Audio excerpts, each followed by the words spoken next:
Hi, and welcome to Acts of Motivation with Ann-Katherine Thomas.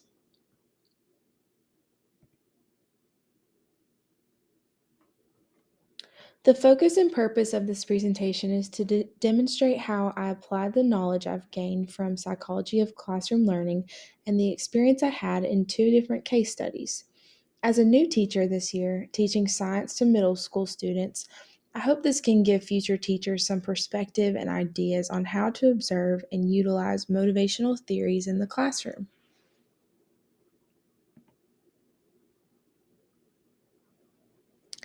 Before we get started, let's talk about motivation. So, what is motivation? It's the internal or external drive to complete an act or a task.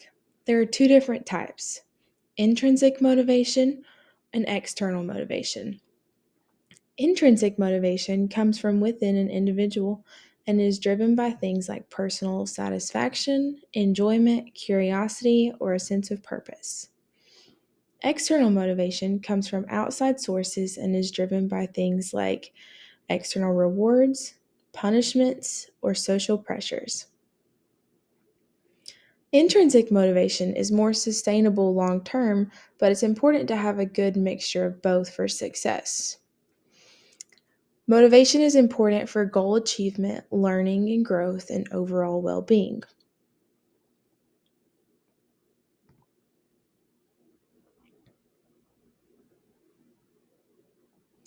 There are three different theories that we're going to talk about today, two of which I'm going to put more focus on because those are the ones that I applied my case study to, which is causal attribution theory and the goals and goal orientation theory.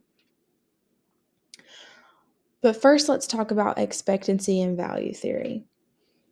This is the expectation of success and the value attributed to a particular goal, according to Kurt in 2003. This theory helps us understand how an individual's beliefs about their ability to succeed, which is their expectancy, and the value that they place on a particular task or goal, which is the value, influences their motivation or behavior. Whenever there's a situation where both expectancy and value are high, this is when motivation is the highest. If one of them is low, it's going to decrease the motivation. The second theory is the causal attribution theory. This is the reasons that people attach their success or failure on a task will determine what they expect or how they behave in the future, according to Alderman 2007. This theory focuses on how we attribute success and failures based on the reasons behind our actions. The third one is the goals and goal orientation theory. Achievement goal theory states or integrates cognitive beliefs and emotions that focus on the underlying purpose for achieving a goal, according to Alderman 2007. This theory helps us understand how individuals' beliefs and their abilities and why they do something influences their motivation and behavior.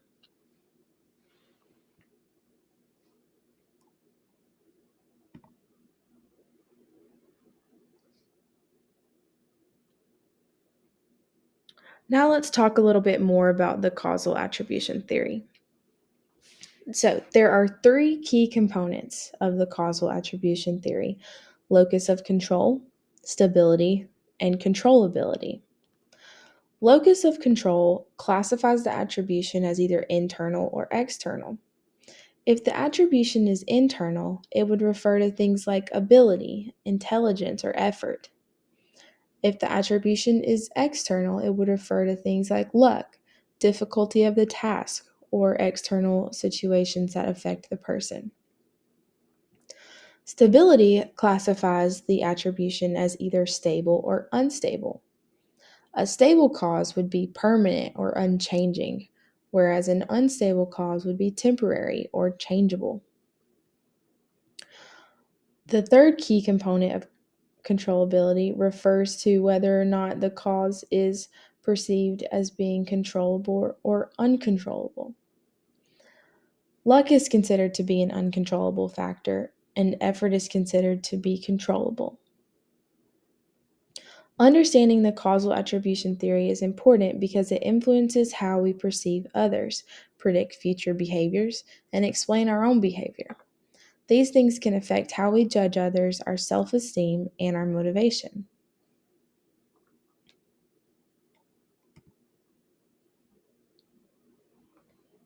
Now let's talk about goals and goal orientation theory. This has two main categories: mastery orientation and performance orientation.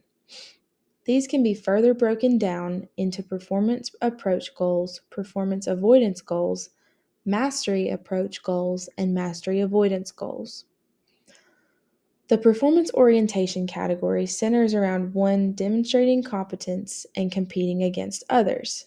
Students with performance orientation are more concerned with performing and the good or bad outcome. When students have performance approach goals, they are focused on succeeding and outperforming others. On the other hand, performance avoidance goals are motivating whenever they are afraid of looking incompetent or failing. When students have mastery approach goals, they are focused on mastering the skill and understanding the content to develop knowledge within themselves. However, when students have mastery avoidance goals, they are motivated by the fear of not mastering a task and reaching their goals. As a middle school teacher, I've observed that most students fall under the performance approach to goals category. They are much more concerned with how their peers see them, so they're more motivated extrinsically.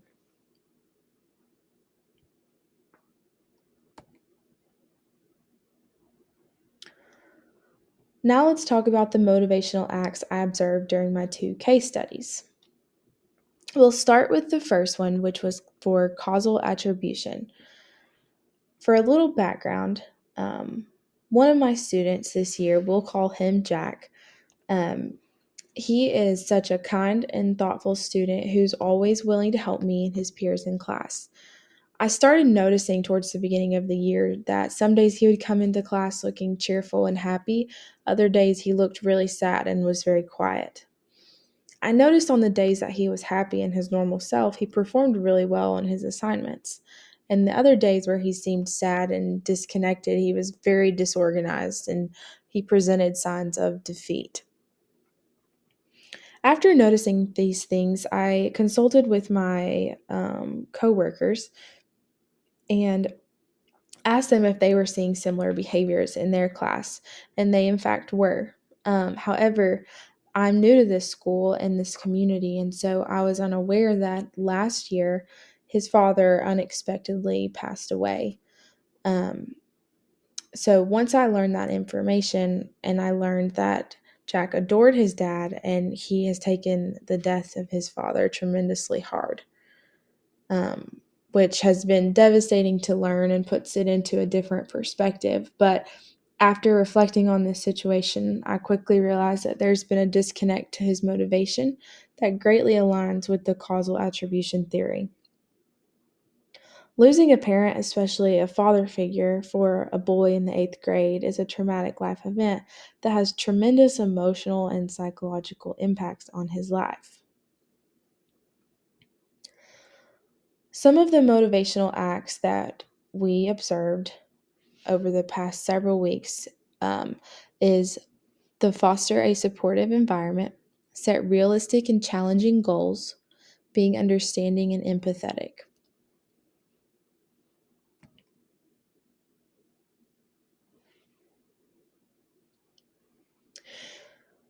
Since his decline in school, we decided not to change his schedule from his honors courses that he's in so that he can stay around his friends and support group in hopes that we can keep him in a comfortable environment and not put a strain on his motivation to improve. Another way that we have tried to foster a supportive environment is I have taken it upon myself to provide the most positive environment that I can for him. I intentionally monitor his behavior and his mood when he comes into my class every day. And I try to meet him where he's at and give him grace or work with him one on one to make sure that he stays caught up. Which, depending on the day, after I evaluate his mood and how he's feeling that day, um, typically he does need that one-on-one help and making sure that he is staying caught up because he seems to be very disorganized and gets overwhelmed pretty easily. Um, for the disorganization part of it, we decided to set realistic and challenging goals. So, to do this, I created a checklist of things for him to complete every week, and so that he can see exactly what he needs to do and check off what has been completed. We work together to create some of the goals and make them realistic and manageable, so that he can achieve those goals and that we can keep him organized. He loves doing this. It has made him feel proud and accomplished when he can check something off of his list. This has been super helpful for him, and I think made a really big impact on his organization and his performance in my class. The last motivational act is being understanding and empathetic. The second test that we had this year didn't go very well for him. He made a 67 and he was very disappointed. Once I saw how disappointed he was, I held him after class to talk and I tried validating his emotions and acknowledging the grief that he is going through and the impact that it can have, and letting him know the impact it can have on his academic performance. He did not respond very well to this. He shut down immediately and he didn't want to talk to me about it. I then realized that maybe I don't need to be the person to talk to him about his grief and how that affects him. After all of this, I see that he attributes his performance in school this year to being internal, stable, and controllable. I believe he sees personal responsibility in his actions and the outcomes of them. I think the motivational acts of praising his efforts and highlighting his accomplishments have worked much better because he sees the success and failures as internal and something he can control.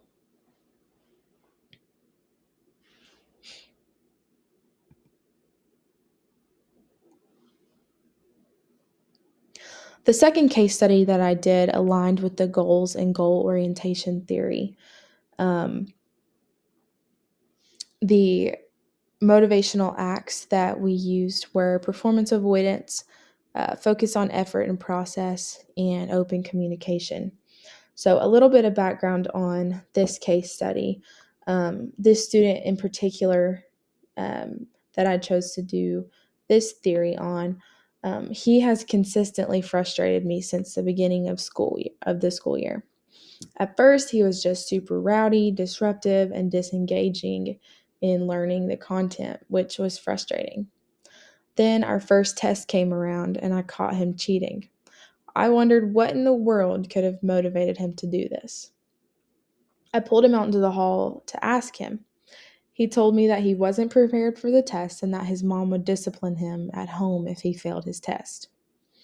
After our conversation, I realized that based off his behavior and the things that he had done, he was more motivated to do something dishonest to get a good grade and satisfy his parents rather than learn the content.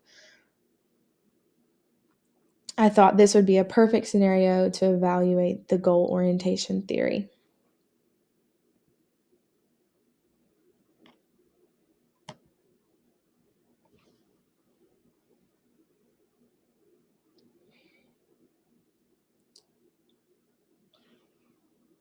This student's name, we'll call him Braden. His goal orientation is definitely performance avoidance. He's primarily motivated by the fear of disappointing his parents and the negative consequences of failing. Because of this, I see his decreased motivation in learning the content, his anxiety, and his focus on avoiding failure by just completing assignments by using his peers. His motivations are external and driven by the desire to please his parents and avoid punishment. The second motivational act is focus on effort and process. While fear of punishment can be a temporary motivator, it's not sustainable for a long period of time and for learning and growth. The goal is to transition him from external motivation of fear to an internal motivation of intrinsic interest and a desire to learn. By building a positive relationship with him and making learning a little more enjoyable and fostering a growth mindset, we can help the student develop a genuine interest in learning and desire to succeed. The third motivational act that has been really helpful is the support that I've gotten from his parents. Having open communication with them um, and the student has been extremely helpful, and trying to redirect his decreased motivation and avoidance of challenging tasks at school. They have been super supportive of this, and I think that has made a big impact on it as well. And being able to communicate with his parents about his performance, so that when he gets home, they already know what's going on with him. Moving forward, I want to find a way to change his motivation from being external and his goals being performance avoidance to being internal and mastery approach.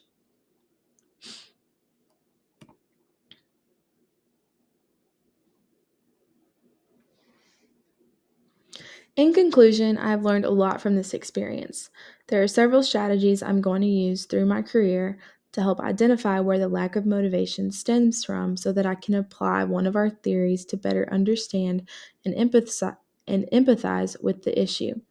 The motivational acts will be very helpful to meet the student where they are and work with them to overcome their lack of motivation and help them to reach their full potential.